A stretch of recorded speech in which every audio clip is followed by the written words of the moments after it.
My name is David Kenney, and my rank is commander. Our experience in the America, I mean, at the time was, again, this is post-Vietnam. The political situation at the time was a little different. When I joined, President Ford was the president at the time, and then shortly thereafter, Jimmy Carter was elected. So for the bulk of my service in active duty, I served under President Carter. And as you know through history, I mean, they had the situation in Iran with the hostages, and that was just at the end of his term, and certainly at the very end of my enlistment, so to speak. But for the most part, I mean, we were chasing Russians around, and because we were in the height of the Cold War, most of what we were doing was preparing for ostensibly what would be an opposition to the Russian army. And so, you know, we found that we were shadowing the Russian fleet a lot, or should I say they were shadowing us. We had the trawlers that were following us around all over the Med, which was interesting. Sometimes they would get really close, to the point where our signalmen would be talking with them back and forth on flashing light. It was, I don't know if you want to call it a friendly relationship, but it was kind of strange in all honesty.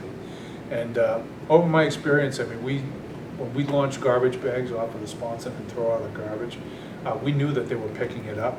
And so we would find all sorts of interesting ways to booby trap the garbage. You know, just make it really, really nasty when they pulled it up out of the water. And it was, you know, it was an interesting time, but we had some great experiences in the ports that we visited. My very first experience at the time was because I had landed on America off of Beirut. What I didn't realize until shortly thereafter was that we had been called upon to evacuate the American civilians out of Beirut at the time, because Beirut was, of course, imploding in a small war, if you will, among different factions within Lebanon. So we had to go and evacuate American civilians, and so shortly after I got on board, we moved right into the Eastern Med with our task group, and we had a number of ships that were brought to bear to evacuate American civilians, and so we went ashore and brought them all on ship and got them out of there. And you know, for us on the carrier, we didn't really see or know as much about what was going on shore because we were far off. But we did know it was a full-fledged operation because there was a lot of flight ops going on 24/7. We were launching and retrieving aircraft constantly.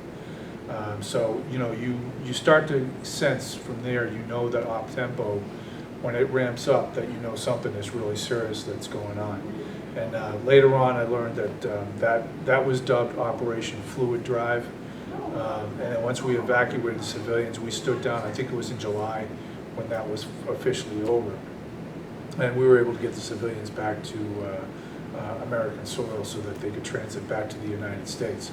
Interestingly enough, shortly after that operation, we were trying to get into Greece. At the time, the politics at that time is there was some contention over the island of Crete between the Turks and the Greeks. Evidently, the United States didn't take the friendly side.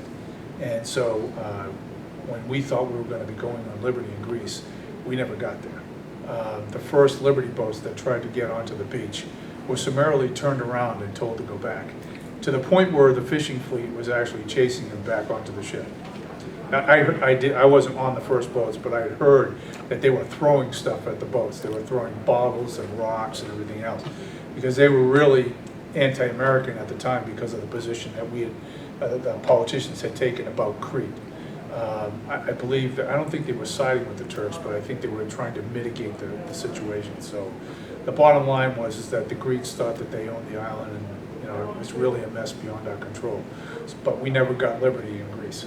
So we ended up going back out to sea for probably about 30 to 45 days more before we ended up going back into a port in Western Italy. And that was the first time I hit shore since I got on board America. And so we did a lot of port calls in Liberty and Toronto, Brindisi, Venice. So again, you get to see a lot of these places I normally wouldn't get to see.